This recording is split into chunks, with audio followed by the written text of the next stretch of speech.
Okay, so we heard about server-side rendering in the last video. Now, this might be a concept that's brand new to you. What does server-side rendering mean? The important thing is, it does not mean that Vue.js or Nuxt.js is used as a templating engine on the server. It's not a replacement for handlebars, for EJS, for Pug, anything like that. That is not what it is. Instead, let's think about how Vue.js applications typically work. And with that, I mean single-page applications. If you're just dropping some UI widgets into your pages, which are already rendered by some other server-side, well, then you don't need Nuxt. But for single-page applications, we typically use Vue.js, which of course is a client-side JavaScript framework. Now there we have a user using the browser and the server where our app is served from. And typically it works like that. The user sends a request by entering a URL and the server sends back the index.html file. That file contains no HTML code or only very basic one, but it contains your single page application. It contains links to all the scripts that need to be loaded. It essentially then starts your Vue app, which runs entirely in the browser. The Vue app is then responsible for rendering the UI, so the Vue app is adding all the HTML elements in the browser.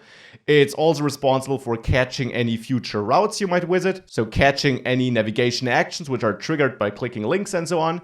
So anything of that kind is handled by Vue.js. You never get a second page from the server as long as you stay in your application. Now, this index.html file could be server-side rendered.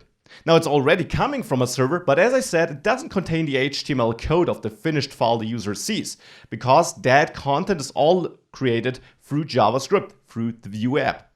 Now for search engine optimization, for example, this isn't as great, because especially if you need to load some asynchronous data before rendering something in the screen, especially in that case, you have a problem. The Google crawler is not going to wait for you to load your content, no matter how long it takes.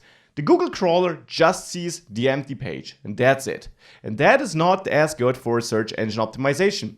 Also, your users will have to wait for the content to load in front of their face, instead of on the server, which might be preferable.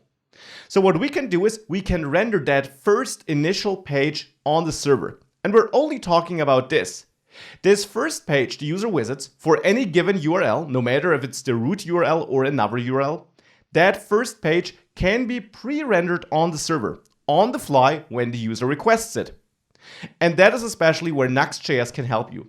Nuxt.js is by default set up to contain all the functionality you need for that, so that you create a normal Vue app, but it actually gets pre-rendered dynamically or even statically, as you will learn, on the server, so that whenever a user visits your page, he gets it fresh from the server, pre-rendered on the server. Thereafter, we're back in the single-page application world. No second page is going to get rendered. Vue.js takes over and handles all future navigation actions, all future re-renderings it needs to do. It's just that first initial load, which is rendered on the server and which hence improves search engine finding capabilities, because the search engine crawler requests all your pages, and since it sends a new request for every page, it gets a pre-rendered page for every request. Hence, it sees what the user sees. This is one advantage you have. You got some others, and this is what server-side rendering is all about. It's not about adding a templating engine to your backend. Nuxt.js is not a server-side framework or anything like that. It just runs on the server to pre-render your Vue apps.